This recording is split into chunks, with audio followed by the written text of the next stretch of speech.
Halo semuanya, kenalin aku Putri Sofura. Jika kalian melihat studi kasus ini, apakah media sosial itu berpengaruh terhadap konflik yang terjadi? Teori modernisasi menjelaskan bahwa perkembangan teknologi yang termasuk media sosial itu membawa perubahan sosial dan ekonomi yang sangat pesat. Media sosial membawa dampak positif terhadap konflik yang terjadi melalui kampanye THR adil untuk semua yang dapat meningkatkan kesadaran publik mengenai hak dari pekerja yang sudah di PHK.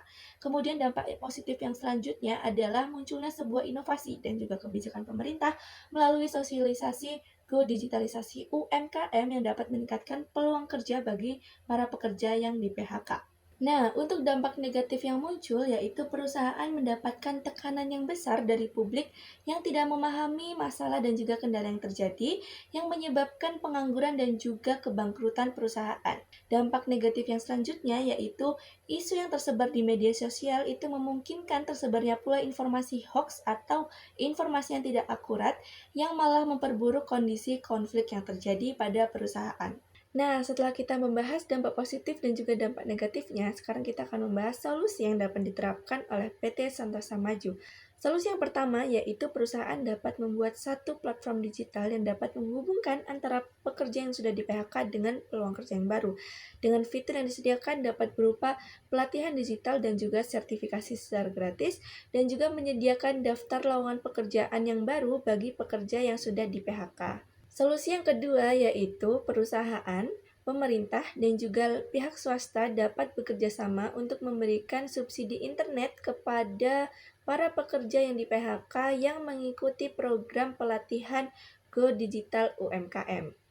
Solusi yang terakhir adalah Ormas GPB dapat berperan sebagai pendamping dalam pelatihan Go Digital UMKM dan juga dapat sebagai mediator dalam konflik digital.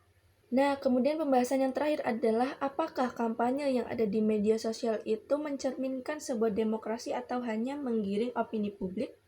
Jika melihat pada konsep teknologi determinism, algoritma media sosial menyebabkan penyebaran informasi secara cepat tanpa filter, yang dampaknya adalah menampilkan konten yang sesuai dengan keyakinan pengguna, sehingga memunculkan dua kubu yaitu pro perusahaan dan juga pro pekerja yang di PHK. Sedangkan jika melihat dari konsep social shaping of technology, kampanye tersebut merupakan ruang bagi masyarakat untuk menyalurkan aspirasinya. Jadi, apakah kampanye tersebut hanya opini publik atau demokrasi?